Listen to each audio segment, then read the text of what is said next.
मंत्री, माजी पालकमंत्री, आपल्या सर्वांचा आवाज धनंजयजी मुंडे साहेबांच्या या लेखाने विनंती करतो की आपण या प्रसंगी आपलं मनोगत व्यक्त करावं. आदरणीय धनंजयजी मुंडे साहेब.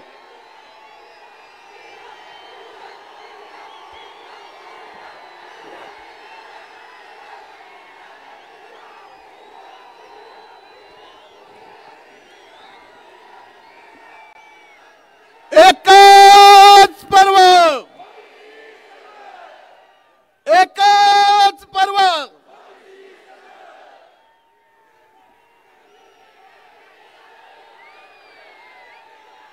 छत्रपती शिवाजी महाराज, राजश्री शाहू महाराज, महात्मा ज्योतिराव फुले, परम पूजनीय डॉक्टर बाबासाहेब आंबेडकर, पुण्यश्लोक अहिल्यादेवी, संत भगवान बाबा, संत सेवालाल महाराज या सर्व महापुरुषासहित स्वर्गीय मुंडे साहेबांना वंदन करतो आणि आजच्या ओबीसी समाजाच्या न्याय हक्कासाठी आज या महाएल्गार सभेला आपल्या सर्वांचे नेते आदरणीय छगन भुजबळ साहेब बीड मध्ये आलेत. मी बीडचा या भूमीचा पुत्र या नात्यानं मी आपलं आणि व्यासपीठावर उपस्थित सर्वांचं मनापासून स्वागत करतो की या क्रांतिकारी जिल्ह्यातून न्यायी हक्कासाठी महाएल्गार आपण या ठिकाणाहून काढता.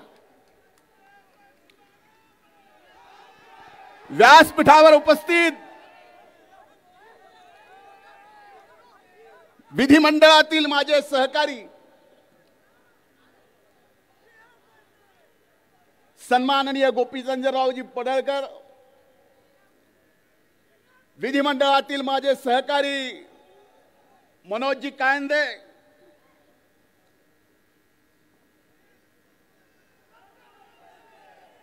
अरे ज्याची खोलायची तेवढं तर मला बोलू द्या, पुन्हा तुम्ही बोला.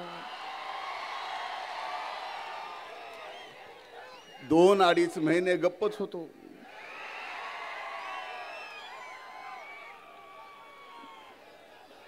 सन्माननीय हाके साहेब,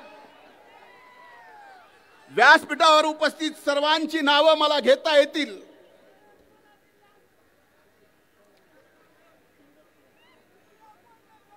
त्या सर्व मान्यवर नेत्याची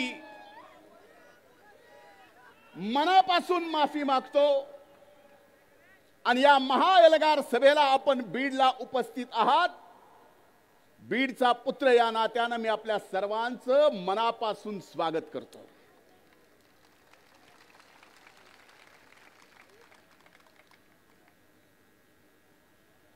आज मी या व्यासपीठावर उभा आहे. आज या एल्गार महासभेला संबोधित करतोय. ते कुणाला विरोध करायचा आहे म्हणून नाही, कुठल्या समाजाचा विरोध करायचा आहे म्हणून नाही, कुठल्या समाजाचं न्यायी शब्द तुम्ही पण लक्षात ठेवा, न्यायी आरक्षणाच्या विरोधात नाही. आज मी इथं उभा आहे माझ्या ओबीसीच्या आरक्षणाच्या संरक्षणासाठी.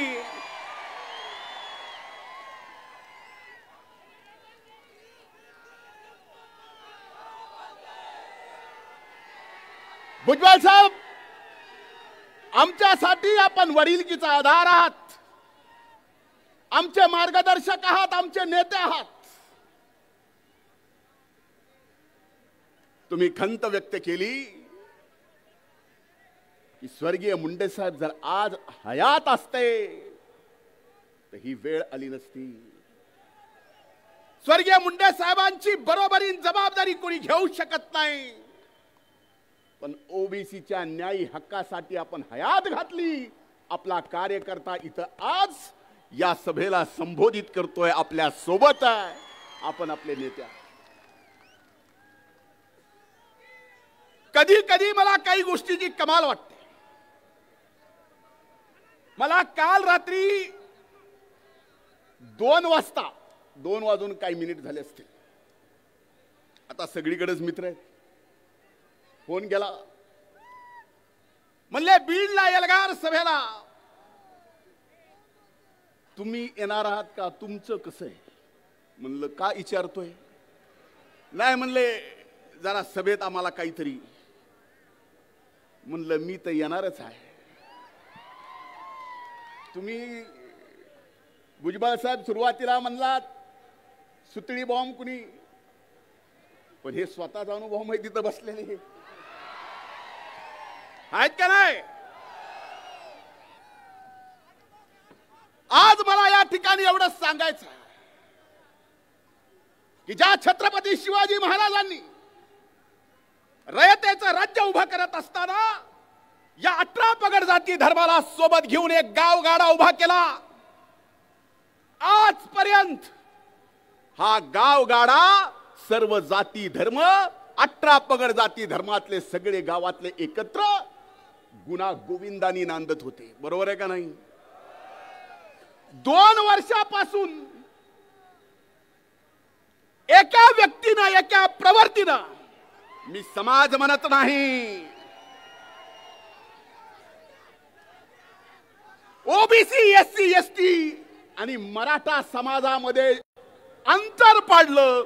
ते अंतर कुठून पडलं? कुठून पडलं?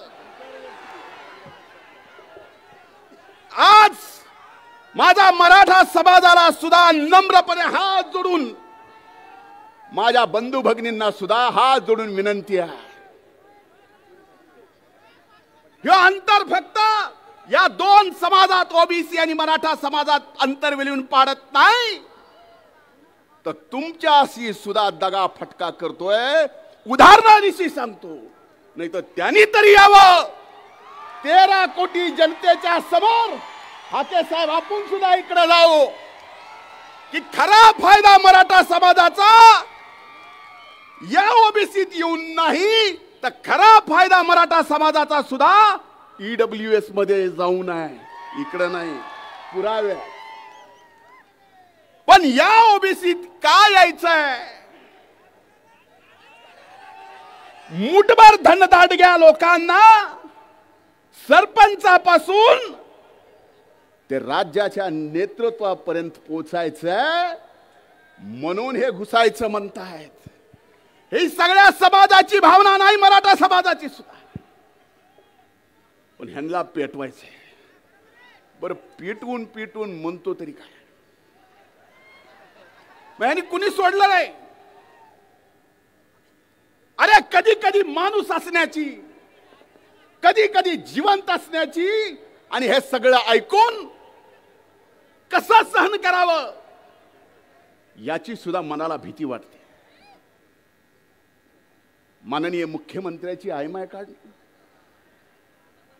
भुजबळ साहेबांचं माझं तर काहीच सोडलं नाही. हाके साहेब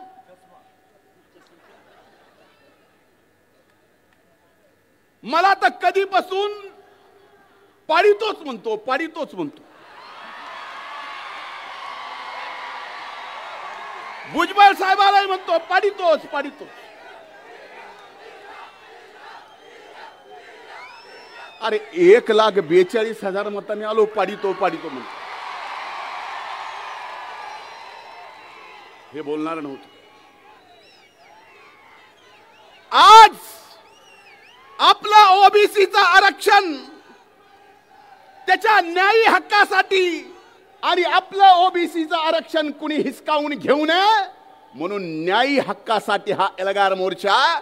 याच्यात आपलं आरक्षण तर आपल्याला हक्काचं कुणाला हिसकावू देऊ द्यायचंच नाही.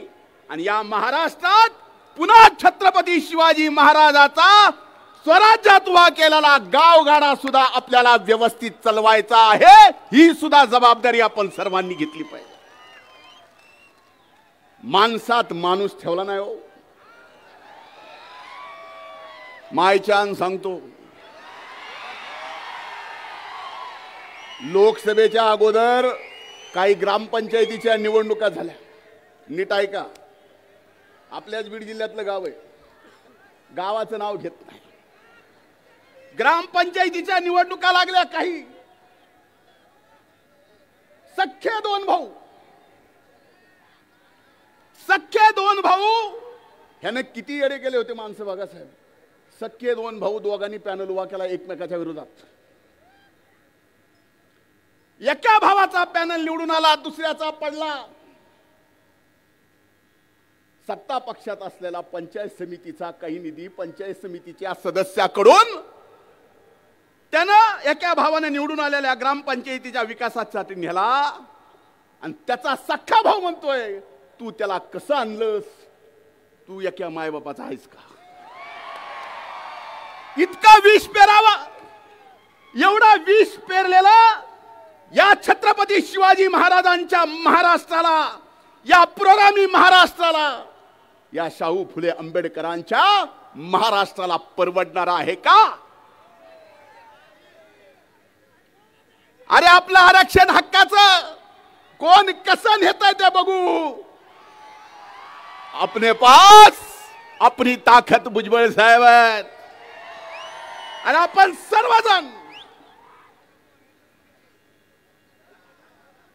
सर्वजण ताकदीनं, नाही तर एवढे आलात. ही अभूतपूर्व ऐतिहासिक सभा आहे आणि ती सभा सुद्धा छत्रपती संभाजी क्रीडा संकुलामध्ये होत्या. हे हक्काच्या, न्यायाच्या, ओबीसीच्या आरक्षणाच्या संरक्षणाची लढाईची सुरुवात ही छत्रपती संभाजीनगरच्या संभाजी क्रीडा संकुलाच्या इथून होत्या. म्हणून मला आपल्याला काही गोष्टी या ठिकाणी स्पष्टपणे सांगायच्यात, माध्यमांना दाखवायच्यात. मी एका सभेत बोललो की एमपीएससीचा निकाल मागचा काय लागला, त्यात ओबीसी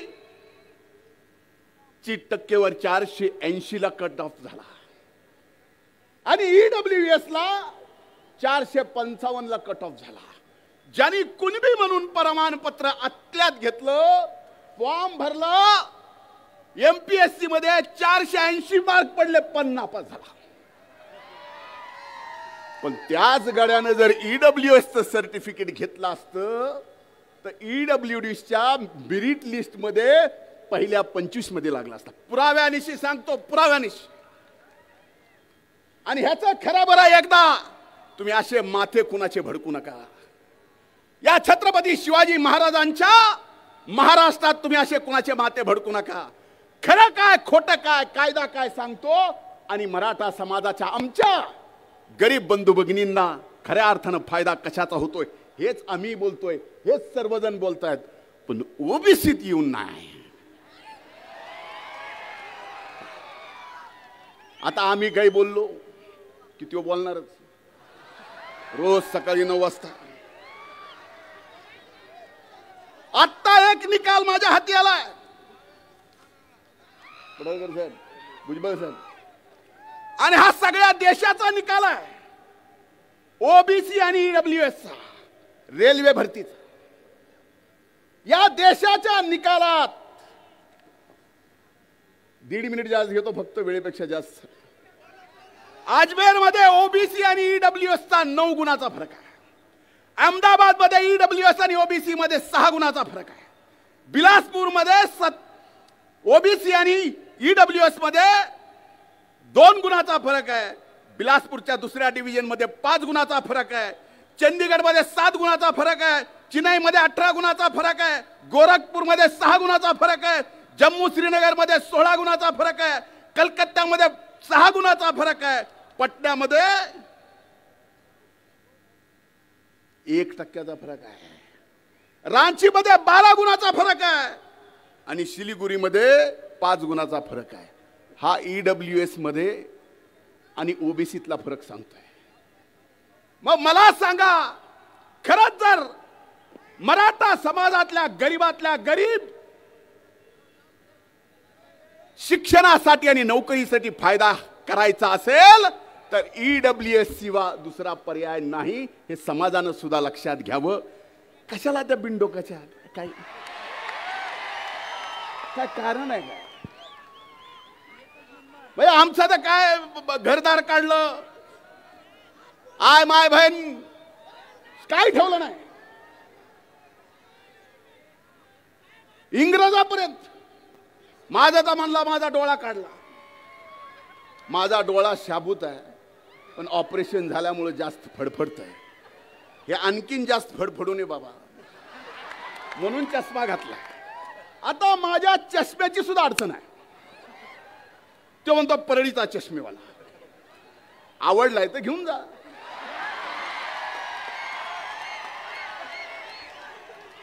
पण ओपून दिसल का नाही मला माहित नाही.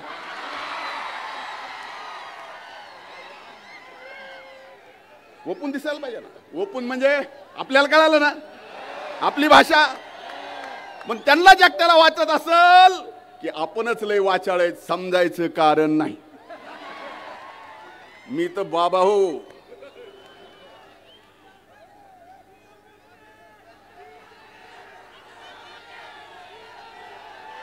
म्हणून आज ही एल्गार सभेची लढाई, ही लढाई कुणाला विरोध करायचा नाही. आजही मराठा समाजाने ईडब्ल्यूएसचं घ्यावं, 10% वेगळं आरक्षण जे त्यांना दिलं ते घ्यावं. आम्ही सोबत आहेत. आम्ही खांद्याला खांदा लावून लढा दिला. मी 25 वर्ष मराठा आरक्षणासाठी लढलोय, सर्व जातीच्या आरक्षणासाठी लढलोय, आणि त्याचं रेकॉर्ड आहे. कारण ही शिकवण आहे. पण आमच्या ताटातलं कोण घेत असेल तर आम्ही सुद्धा नुसतं बघत बसणार नाही, हे आज निश्चित सांगतो. आणि कृपा करून मी जसं सांगितलं रात्री 2 वाजता फोन आला मला, तसं आपल्याला सुद्धा सांगतो, कुणाला घाबरायचं, कुणी अंगावर आलं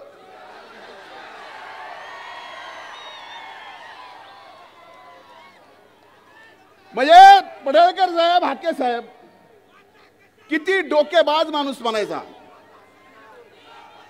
दसऱ्याचा मेळावा संपला रे संपला की ते म्हणले धनगराचं आरक्षण 94ला जे भटक्यात दिले काढून टाका, 94चा GR रद्द करा. ह्याला GR तरी कळत असेल नीट.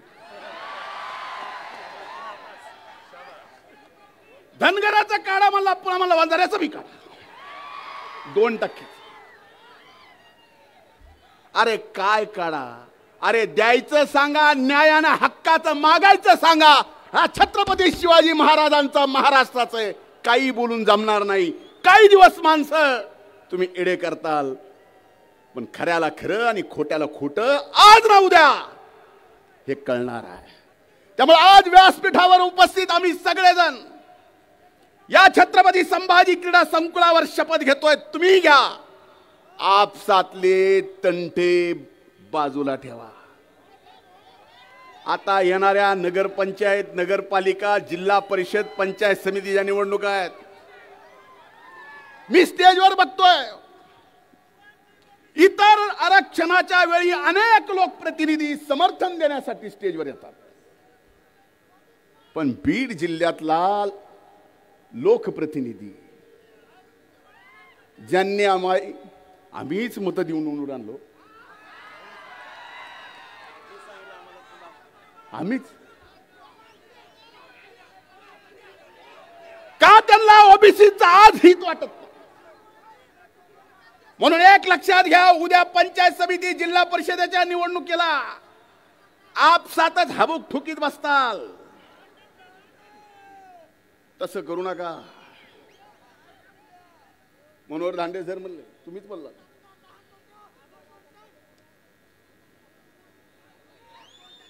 मीच आणला आणि कुणी आणला कुणाला सांगू. आता काही जण उरावर घ्यायची सवय लागलेली असले घेतले, आता काय करू. उगाच नाही घेतले, पक्षनिष्ठेसाठी घेतले. उगाच नाही, पक्षनिष्ठेसाठी घेतले. पण एकच सांगतो, आजच्या या सभेतून आपल्या आपल्या गावाला जाताना, आपल्या गावात जाताना आपल्याला तो गाव गाडा सुद्धा सांभाळायचा आहे. आपल्याला कुणाचा समाजाचा द्वेष नाही करायचा. आपला द्वेष, आपला राग, आपला संताप एक व्यक्ती आणि एक प्रवर्तीला आहे, बाकी कुणाला नाही. आणि येणाऱ्या जिल्हा परिषद पंचायत समितीत दाखवून देऊ. बरोबर आहे का नाही? आणि माझी विनंती आहे साहेब, आपण मंत्रिमंडळात आहात. पडळकर साहेब, मी, पंकज भाऊ, मनोजित भैया, आम्ही विधिमंडळात आहोत. पण मंत्रिमंडळात एक गोष्ट निश्चित केली पाहिजे की आपण जी मागणी केली आहे, सुरुवात बिडून झाली आहे उभ्या महाराष्ट्रात. आता या केंद्र सरकारनं तर जातनिहाय गणना करायचा निर्णय घेतलाय. पण करत असताना महाराष्ट्रानं त्याच्या अगोदर राज्याला सुद्धा करता येतो. तो अगोदर महाराष्ट्रानं सुद्धा लवकरात लवकर एकदा हिशोबच करून टाकावा. हे एवढा, ते तेवढा, ते तेवढा, ते तेवढा. पुन्हा भांडण नको आणि भांडणं लावणार आता मुळीच नको. म्हणून माझी आपल्याला हात जोडून कळकळीची विनंती आहे. अनेक जण मराठा आरक्षणाच्या साठी स्वतःच जीव दिला, त्याला शासनाने मदत केली, नोकरी दिली. या ओबीसीच्या आरक्षणाचं संरक्षण व्हावं म्हणून अनेक जणांनी या ठिकाणी स्वतःच्या जीवाचं बलिदान दिलं. त्या बलिदानाला मोल नाही. पण भुजबळ साहेब, आपण आमचे नेते आहात. आपल्याला सरकारला सांगावं लागेल की ओबीसीच्या आरक्षणासाठी ज्यांनी आपल्या जीवाचं बलिदान दिलं, आत्महत्या केली, त्यांना सुद्धा 25 लाख रुपयाची मदत आणि नोकरी शासनानं दिली पाहिजे. म्हणून आज आपण सर्वजण एक झालात. आपल्या येलगार मागच्या पोस्टरवर एक फोटो आहे. कसला आहे? कसा आहे? काय? ही निस्ती मूठ नाही, ही वज्र मूठ आहे. सगळ्यांनी वर करा.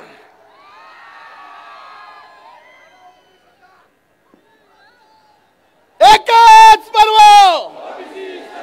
एकच पर्व. खूप खूप धन्यवाद. जय हिंद, जय महाराष्ट्र. धन्यवाद साहेब. देशाचे ओबीसीचे नेते, महाराष्ट्राचे मंत्री आदरणीय भुजबळ साहेबांना विनंती करतो की या येलगार सगळ्यांनी महासभेला आपला मोबाईलचा आपण टॉर्च, मोबाईल काढा आणि सगळ्यांनी टॉर्च संबोधित करावं. सगळ्यांनी आपापल्या एकच पर्व, सगळ्यांनी मोबाईल, एकच पर्व. छगन भुजबळ साहेबांचा. अरे कोण आलं रे, कोण आलं? एकच पर्व, ओरिजिनल ओबीसी पर्व असं म्हणतात. अरे ओरिजिनल, बरोबर.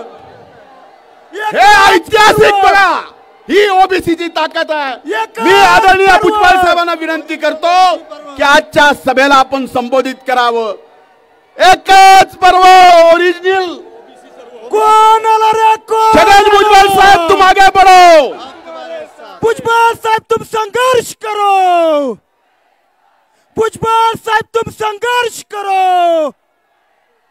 भुजबळ साहेब, तुम संघर्ष करो.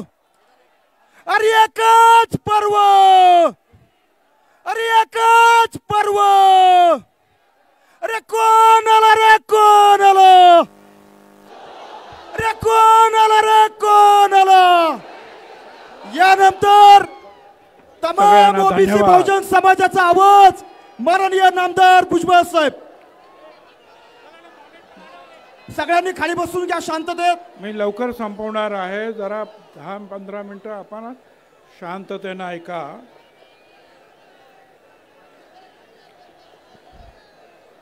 सर्वप्रथम मी छत्रपती शिवराय, महात्मा ज्योतिराव फुले, शाहू महाराज, डॉक्टर बाबासाहेब आंबेडकर, अहिल्याबाई होळकर यांना वंदन करतो. या आपल्या ओबीसी एल्गार सभेसाठी या सभामंचावर आले असलेले आणि आतापर्यंत ज्यांची आपण तडफदार भाषणं ऐकली असे धनंजयराव मुंडे, प्रकाश शेंडगे, आमदार गोपीचंद पडळकर, आमदार मनोज कायंदे, पंकज समीर, लक्ष्मणराव गायकवाड, शबीर अन्सारी, प्राध्यापक लक्ष्मण हाके, माजी आमदार संजय दौंड, तोताराम कायंदे, राजारामजी पाटील, मनोहर धोंडे, सत्संग मुंडे, बापू भुजबळ, नवनाथ वाघमारे, ईश्वर बालबुते, पी.टी. चव्हाण, राजेंद्र महाडोळे, संभाजी झुंजार, सुदर्शन घेरडे, माझ्या इतर सर्व नेते, माझ्या बांधवांनो, भगिनी आणि मातांनो, खरं म्हणजे राज्यामध्ये अतिवृष्टी झालेली आहे, प्रचंड महापूर आले. असं असताना सुद्धा तुम्ही सगळे इथे आलात ओबीसीची वज्रमूठ दाखवण्यासाठी. त्यासाठी आपल्याला लाख लाख धन्यवाद.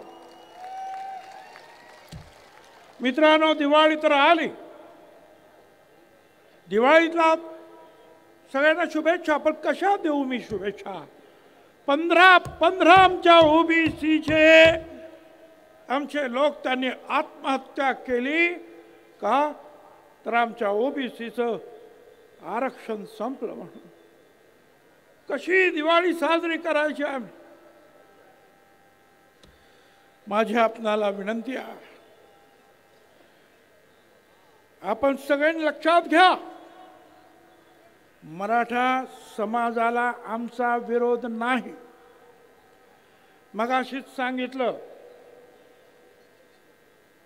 धनंजयराव मुंडेंनी, मराठा समाज आणि आमच्यामध्ये अंतर पडलं असंच बोले ना.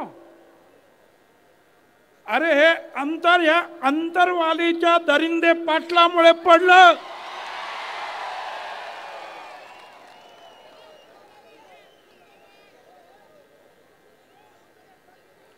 मराठा समाजाला वारंवार आम्ही वेगळ्या आरक्षणासाठी पाठिंबा दिला. मराठा समाजाचे 58 मोर्चे निघाले. गुजरातमध्ये निघाले पाटीदार पटेल, पुढे राजस्थानात गुर्जर, हरियाणामध्ये जाट मोर्चे निघाले की आम्हाला सुद्धा आरक्षण पाहिजे.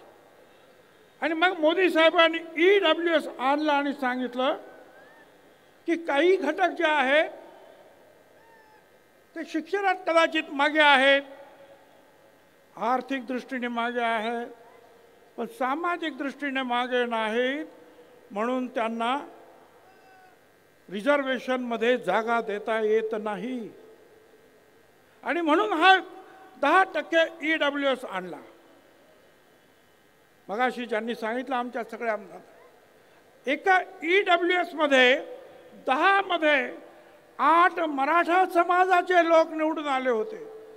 बघा, 100% मधले 10%तले 8% एकच समाज. तरी सुद्धा म्हणाले आम्हाला मराठा समाजाला आरक्षण पाहिजे. आम्ही म्हटलं मग द्या. आता 10% आरक्षण दिलं मराठा समाजाला. आता म्हणतात मला ओबीसीच पाहिजे. आणि कोण म्हणतंय?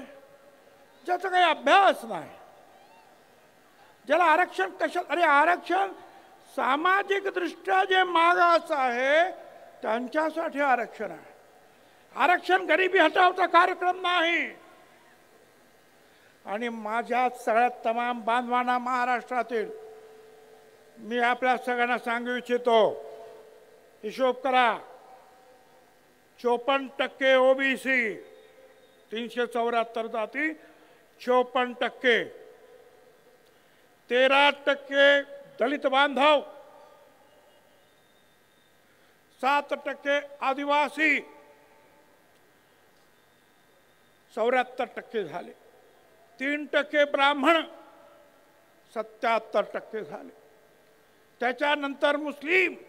आणि मग जे शिल्लक राहतात ते किती ते मोजा, ते मराठा समाज. पण काय 60% आम्ही, 50% आम्ही, 5 कोणी मुंबईत आणणार, अरे 5 कोटी आणली की 10-15 हजार माणसं आणली आणि सरकारने जरा नरमाईनं घेतलं म्हणून तुमची दादागिरी झाली.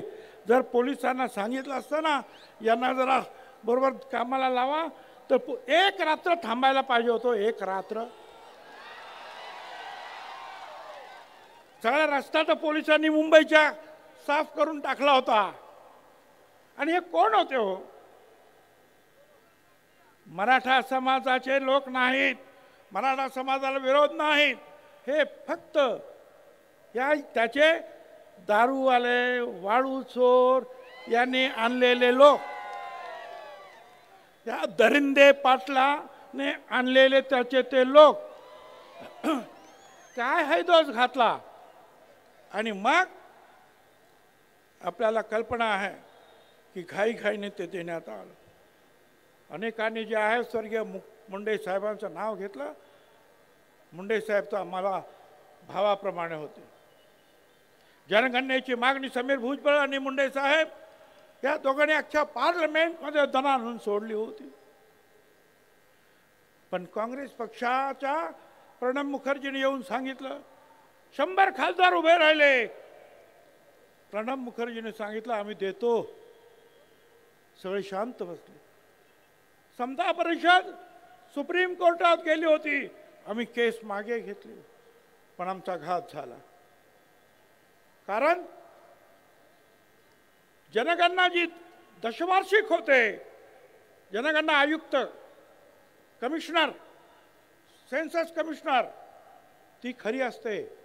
खोटं सांगितलं तर तुरुंगाची सजा आहे.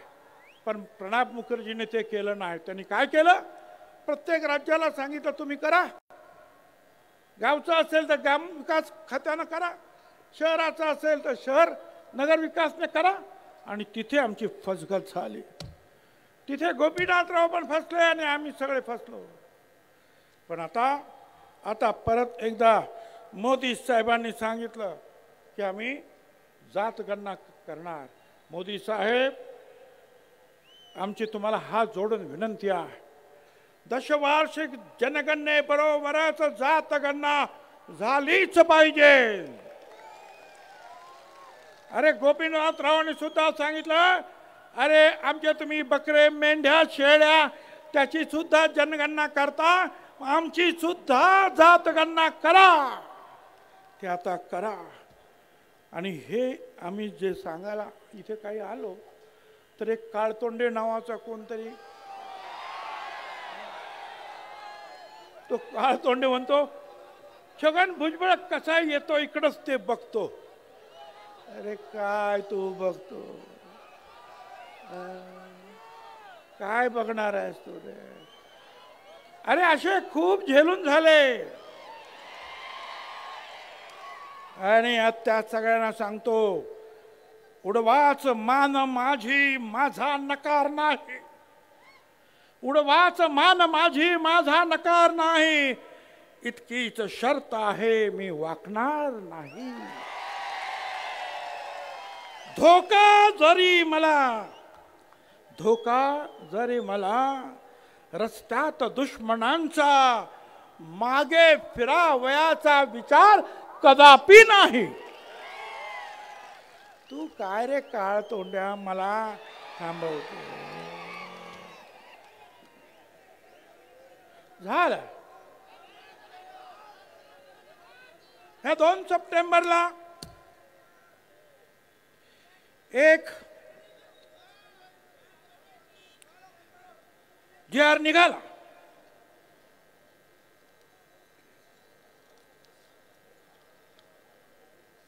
GR निघाला. आम्ही कोर्टात गेलो. सोनार समाज, नाभिक समाज, कुणबी सेना, माळी महासंघ, समता परिषद, मोठे आमचे वकील उभे आहे. माझी खात्री आहे आम्हाला न्याय मिळाल्याशिवाय राहणार नाही. पण आम्ही दुहेरी लढाई लढणार आहोत. एक तर न्यायदेवतेकडे आणि दुसरा जो आहे रस्ता तर आमच्याच बापाचा आहे, लक्षात ठेवा. काय तुम्ही सांगता? मला सांगता तुम्ही येऊ नका. आणि मगाशी सांगितलं, मला वाटतं हाक्याने सांगितलं. तो विखे कसा काय आला? विखे आला आणि सगळ्या महाराष्ट्रामध्ये विखार पसरवून गेला. बरं गेला तर गेला. ते जे काही तुमचं हे आहे ना, GR काढला, हा माझ्याकडे बघायचं तर बघून घ्या. हा हे प्रमाणपत्र आहे जातीचं.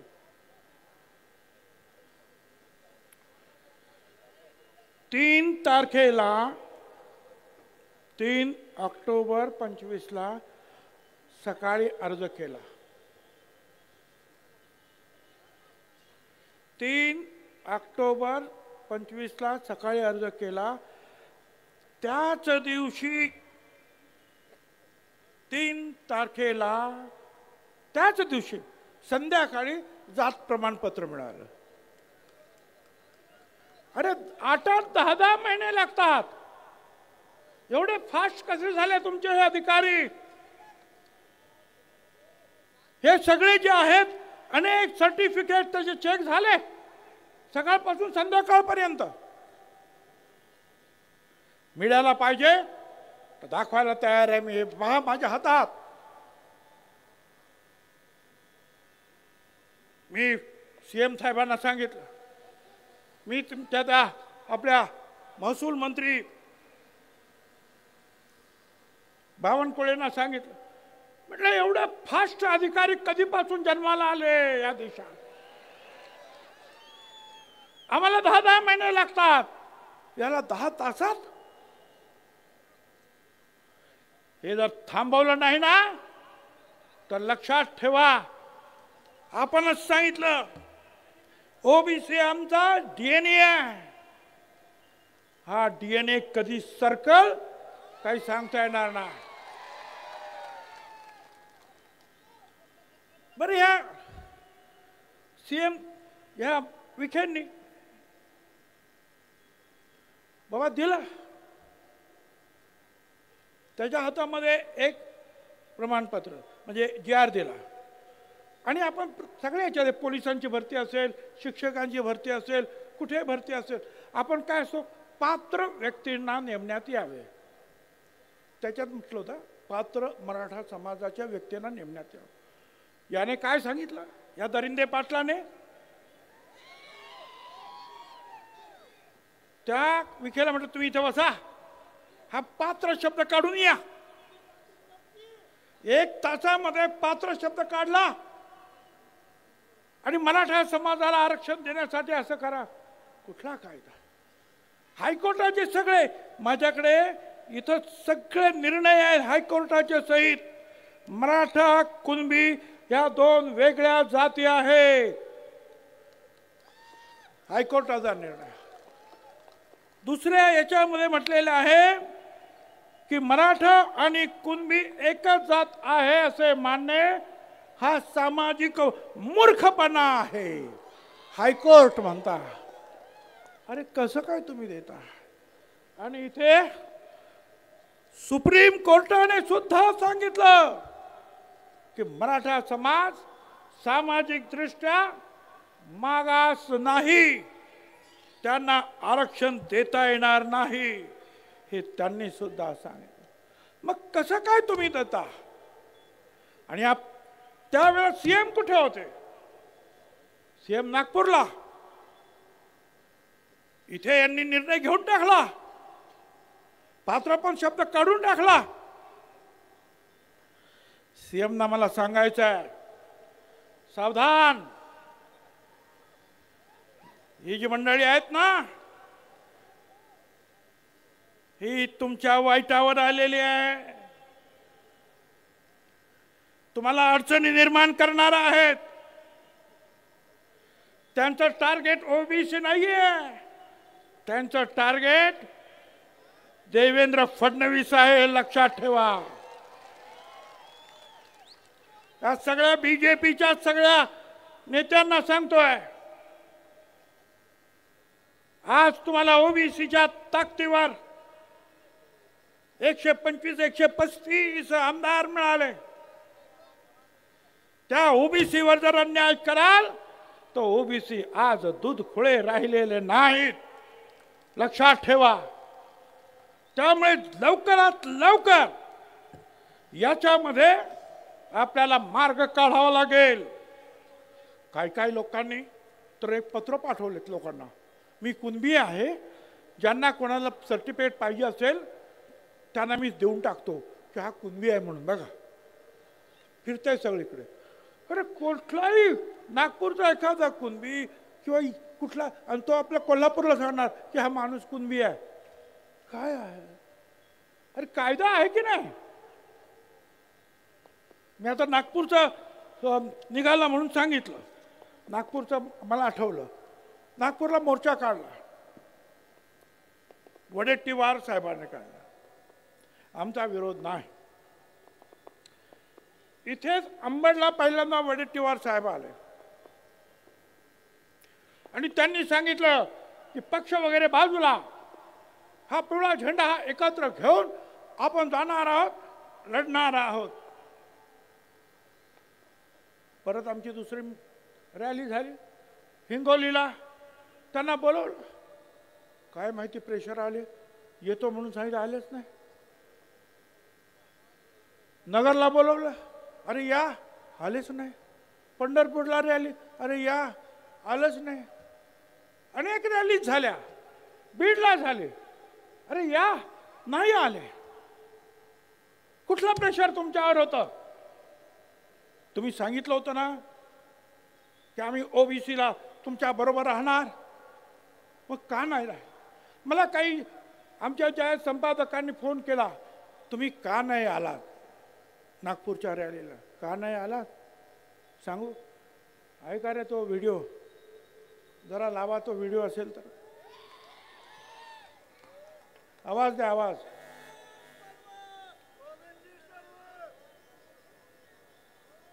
अरे आवाज आहे का नाही त्याला? मला ओबीसी. जय शिवराय भावांनो. तर काँग्रेसचे आपले वडेट्टीवार काका कसे डबल ढोलकी ते बघायचंय का? बघायचंय? गाण्या लाव रे तो व्हिडिओ. मी आजही जोराजोराने सांगतो आपल्याला, मला ओबीसीतून या, कारण हा निजामच्या वेळेस मराठवाड्यातला कुणबी समाज, मराठा समाज हा ओबीसी होता, हे मला माहित आहे. हे मला माहित आहे. पण 2 महिन्यापूर्वी जो मिटिंग घेतली, 2 महिन्यापूर्वी, 3 महिन्या, 4 महिन्याच्या पूर्वी मुख्यमंत्र्यांच्या उपस्थितीमध्ये जी बैठक झाली आणि त्या बैठकीमधला मसुदा काय ठरला, त्याचा टीओआर काय ठरला, टर्म ऑफ रेफरन्स काय ठरला, की ज्या वेळेस तुमची मागणी आली की कुणबी म्हणून ओबीसीना, आंदोलन ओबीसीना आरक्षण देण्याची, त्यावेळेसचे दाखले मागितले गेले, त्यावेळेसचे पुरावे मागितले गेले. त्यावेळेस कोणी मागितले? त्यावेळेस कमिशनरला त्याचं अध्यक्ष केलं गेलं, पण ते मीटिंग एकही झाली नाही. 4 महिन्यात एकही मीटिंग झाली नाही, हे आपल्या सगळ्यांना माहित आहे. माझी इच्छा आहे, माझी भूमिका मी मांडण्यासाठी आलो. एक ओबीसीचा नेता म्हणून, विरोधी पक्षाचा नेता म्हणून, एक काँग्रेस कार्यकर्ता म्हणून माझी भूमिका आहे.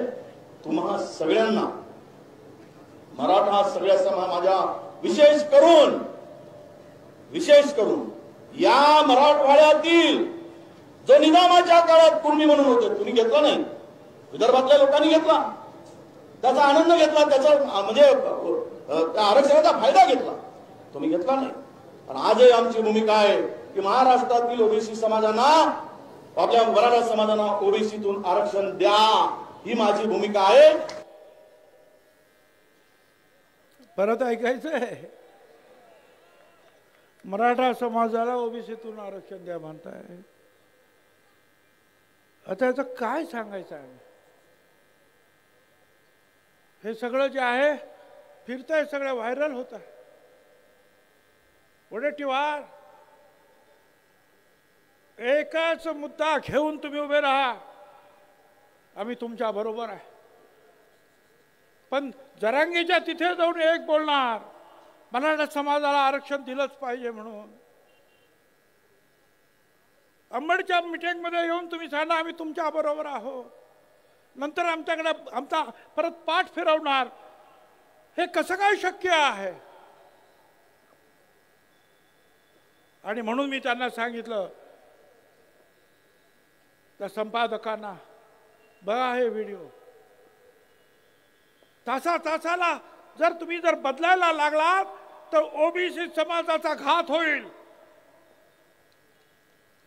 तुमचं लक्ष, मी पक्षासाठी काम करत नाही इथे, हे कुणी पक्षासाठी काम करत नाही. आम्ही इथे ओबीसी साठी काम करतो. आम्ही पक्षाच्या दावणीला बांधले गेलो नाही. पक्षाच्या वेळेला आम्ही पक्षाचं काम करू, पण ओबीसीचं आल्यानंतर फक्त ओबीसी साठीच लढणार. तुम्हाला राजकारण करू नका. तुम्ही फक्त तिथे देवेंद्र फडणवीसला काढा. अरे तुम्हीच तर म्हणाला होतात ना मराठा समाजाला आरक्षण द्या, आणि परत म्हणतात देवेंद्र फडणवीसला काढा. तुमचं राजकारण आहे. ज्यांनी हे दिलं, हे सगळं केलं, त्या विखेंचं नाव घ्या ना. ते नाही, त्याच्यातून तुमचं राजकारण डोकावत आहे. मेहरबानी करा. मला माहिती आहे तुमच्या सगळ्या पूर्ण मतदारसंघामध्ये ओबीसी आणि मागासवर्गीय आहे. तुमचे नेते सुद्धा ओबीसी बद्दल आता चांगलं बोलतात, आणि तुम्ही वारंवार जर बदलत असाल तर हे चालणार नाही. माझी आपणा सगळ्यांना हात जोडून विनंती आहे. मगाशी मी सांगितलं की सगळे तुम्हाला सगळ्यांना माहिती आहे. पात्र शब्द सुद्धा काढले, काय काढलं मागे सुद्धा मी सांगितलं. अहो खोड हे सगळं मी दिलं. ह्या सगळ्या मुख्यमंत्र्यांना सुद्धा दिलं. हे बघा, हे कसे काय तुम्ही पत्रके देतायत? मराठ्याला कू लावतात. कू मराठा कू. अरे काय चाललंय? सगळं खाडाखोड करून हे सगळं थांबवा. नाहीपेक्षा मोठी अडचण निर्माण होईल. लढाई तर आम्ही लढणार आहोत, कोर्टात पण लढणार, सगळीकडे लढणार, परंतु राजकीय लढाई सुद्धा आम्हाला कदाचित लढावी लागेल. आतापर्यंत आमच्या ज्या नेत्यांनी सांगितलं, त्यांनी सांगितलं ना धरिंदे पाटलाने की ओबीसीना पाडा, तोच आदेश आम्ही सुद्धा देऊ शकतो की जे ओबीसीच्या मुळावर उठलेले असतील, ती कुणाही समाजाचे नेते असू दे, त्यांना धारा शिव केले आडवे करा, त्यांना आडवे करा. एवढंच तुम्हाला मी सांगतो. निवडणुका आता येतात, लहान लहान निवडणुका येतात. एवढंच करा. धनगर उभा राहिला तर माळी नको, माळी उभा राहिला तर तिथे वंजाळे नको. एका विरुद्ध एक लढा. विजय तुमचा आहे. दलित, आदिवासी, मुस्लिम सगळ्यांना एकत्रित घ्या. विजय तुमचा आहे. जर तुम्ही अशा रीतीने जर लोकांना मार्गदर्शन करत असाल तर आम्हाला सुद्धा ते करताय. एका मोठ्या नेत्यानं मला फोन केला विरोधी पक्षाच्या, की आम्ही जरंगेला त्या दरिंदेला भेटायला गेलो तर तुम्ही आमच्यावर टीका करता, आणि तुमचे हे विखे पाटील कारण नसताना परत जातायत, तेव्हा तुम्ही का गप्प बसतात? मला त्यांना सांगायचं, आम्ही त्यांना सुद्धा सोडणार नाही, गप्प बसणार नाही. आणि या बीजेपीच्या नेत्यांना सुद्धा सांगतोय, तुमच्या लोकांना आवरा. तुम्ही आता केलात ना, आम्ही कोर्टात लढू. तुम्ही अशा उलटे सुलटे आदेश दिलेत ना, आम्ही रस्त्यावर लढू, आम्ही निवडणुकीत लढू. नाहीतरी आतापर्यंत तुमच्या पाट्या उचलल्यात ना रे आम्ही. एक दिवस असा येईल की आमचा हा गोर गरीब ओबीसी भटका विमुक्त हा सुद्धा पालखीत बसेल, आणि तुम्हाला सतरंजा उठवायला लावल्याशिवाय राहणार नाही. हे तुम्ही केलात. हे ओढवून आणलं हे संकट. मराठा समाजातील नेत्यांना मी जेव्हा सांगतो, अरे बोलायच्यावर सगळे एकदम मूग गिळून बसलेले आहेत. त्याचा अभ्यास नाही, आरक्षण कशासाठी हे खातात हे माहित नाही. तो सांगतो आणि तुम्ही टाळ्या वाजवता, गप्प बसता फक्त राजकीय फायद्यासाठी. तुमचा राजकीय फायदा जर त्याच्यात असेल तर राजकीय नुकसान कसं करायचं हे सुद्धा मला माहिती आहे, हे तुम्ही लक्षात ठेवा.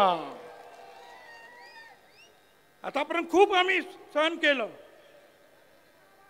पण जेव्हा आम्हाला कळलं चुप रहकर क्या मिलता है आखिर, चुप रहकर क्या मिलता है आखिर, दिल का दर्द ही बढ़ता है, उठानी पड़ती है आवाज जब पानी सर के ऊपर चढ़ जाता है.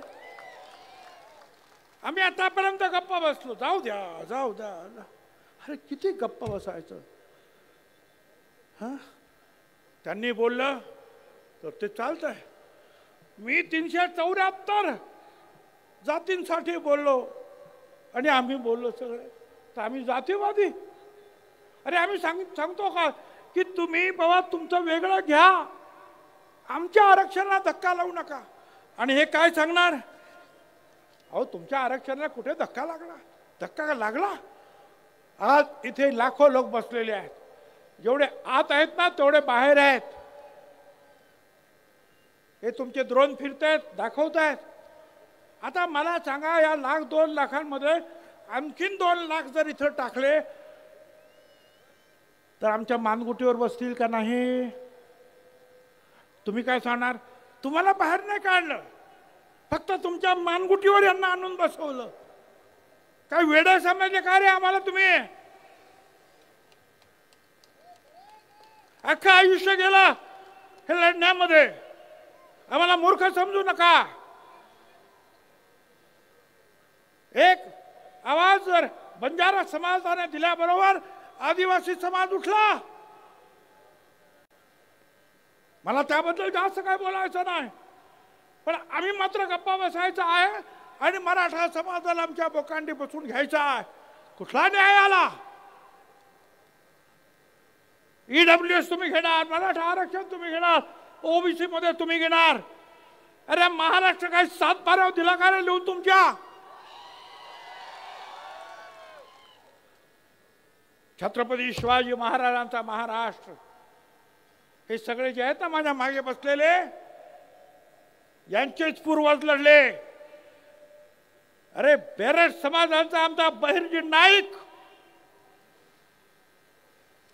होता जीवा म्हणून वाचला शिवा जिजामाता म्हणाला, तो आमचा नाभिक समाज जेव्हा महालेचा शिवा काशीचा ब्राह्मण समाज सुद्धा लढला. बाजी प्रभू देशपांडे, रायबा महार लढला, मुस्लिम सरदार लढले.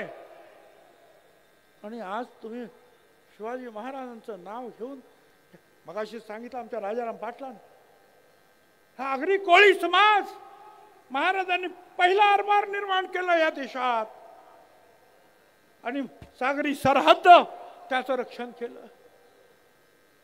ते सगळे आज परांगंदा होणार आणि ते पण तुम्ही शिवाजी महाराजांचं नाव घेणार आणि आमच्या लोकांना मारणार, डोकी फोडणार. पोलिसांना माझं सांगणं आहे, प्रत्येक वेळेला मला फोन करावा लागतो, अरे आमच्या लोकांचं डोकं फोडलं, काहीतरी करा, केस घ्या. आणि मग SP म्हणता बरं बरं बघतो मी. अरे बघता काय? जर असेच तुम्ही बघत राहिलात तर एक दिवशी ना हे असे सगळे जे आहेत, हे मधमाशाचं पोहळ जे आहे असंच उठल्याशिवाय राहणार नाही. आणि मग मात्र तुम्हाला बघतो बघतो म्हणायची सुद्धा सोय उरणार नाही. एकाला सुद्धा धक्का लागता कामा नये. गावातील सामान्य माणसाचं जरा सुद्धा नुकसान होता कामा नये, जाळपोळ होता कामा नये. ताबडतोब पोलिसांनी कारवाई केली पाहिजे. पोलिसांनी कारवाई करायला लागल्यानंतर काय होतं हे मला माहिती आहे, मी सांभाळलं ते डिपार्टमेंट. पण बघून सुद्धा जर न बघितल्यासारखं जर केलं तर मी तुम्हाला सांगतो, शेकडो हजारोच्या संख्येनं ना त्या पोलीस स्टेशनला, त्या SP च्या ऑफिसला जा, बसा तिथं, म्हणा मारा, मला काय मारायचं, पण ह्या बाबासाहेब आंबेडकरांनी जे संविधान लिहिलं तो न्याय मिळाल्याशिवाय आम्ही राहणार नाही. मी तुम्हाला त्यांना एकच सांगतो, या सगळ्यांना कुछ देर की खामोशी है, या सगळ्यांना सांगतो. त्या दरिंदेला पण सांगतो आणि बाकीच्यांना पण सांगतो, कुछ देर की खामोशी है फिर शोर आएगा. तुम्हारा सिर्फ वक्त आया है, तुम्हारा सिर्फ वक्त आया है. हमारा दौर था और वो दौर फिर से आएगा, ध्यान में रखो. ये हमारा दौर था. स्वराज्यापासून आम्हीच लढलो आणि आता सुद्धा ह्या गोर गरिबांच्या मागासवर्गीयांच्या हक्कासाठी आज एक वज्रमूठ इथे वळली गेलेली आहे. आमचा धनंजय त्या दिवशी म्हणाला, त्या काय नाव तटकरेना, मला काहीतरी काम द्या. मला कोणीतरी सांगितलं धनंजय असं म्हणाला. मी धनंजयला म्हणालो, अरे बाकीचं तर काम मी तुला देऊ शकत नाही, पण हे गोर गरीब लाखो लोक आशेनं बघतायत. गोपीनाथराव मुंड्यांचे तुम्ही वारसदार, हे काम तुम्ही घ्या. हे काम मोठं आहे रे. या खुर्च्या ज्या आहेत ना, मंत्रीपदाच्या आमदारकीच्या वळवावरचं पाणी आहे. पण गोपीनाथराव मुंडेंसारखा सगळ्यांच्या हृदयात तुम्ही सुद्धा जाऊन बसू शकता. फक्त या गोरगरिबांचे अश्रू पुसण्यासाठी, त्यांचं रक्षण करण्यासाठी छातीची ढाल करून पुढे या. तुमच्या पाठीमागे तमाम महाराष्ट्र आल्याशिवाय राहणार नाही.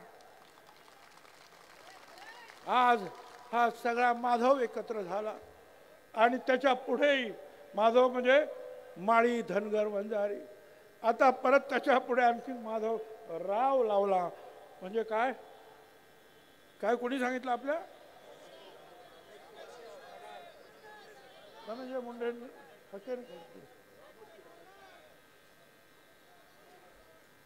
तर यांना सुद्धा सगळ्यांना बरोबर घ्या. वेगवेगळ्या 374 जाती आहेत. आमचा भटका आहे. अरे काय भटका म्हणजे किती? मर्यावाले, देवी घेऊन जाणारे, या गावातून त्या गावातून पालं घेऊन जाणारे, काय करायचं?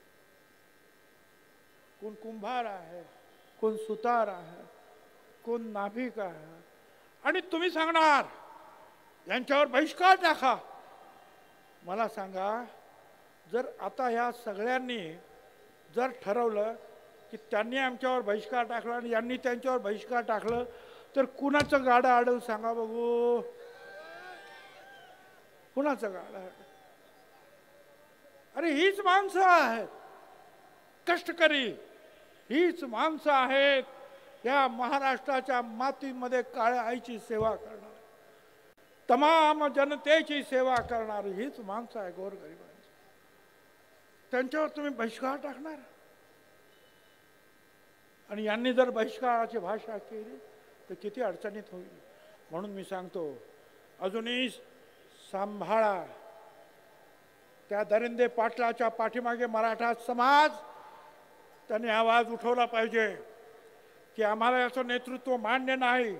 गावागावामध्ये लढाया लावणारा, समाजामध्ये दुश्मनी पसरवणारा हा दरिंदे, याला परत याचा आवाज बंद करण्यासाठी आम्हाला सांगू नका. मराठा समाजानेच हे काम केलं पाहिजे.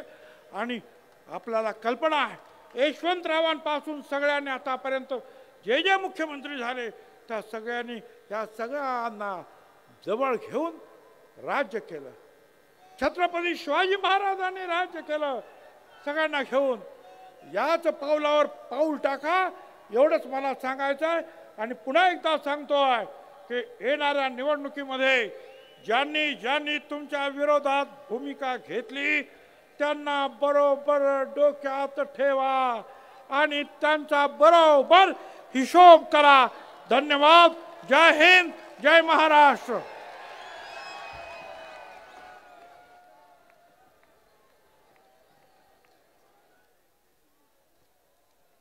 धन्यवाद साहेब. सर्व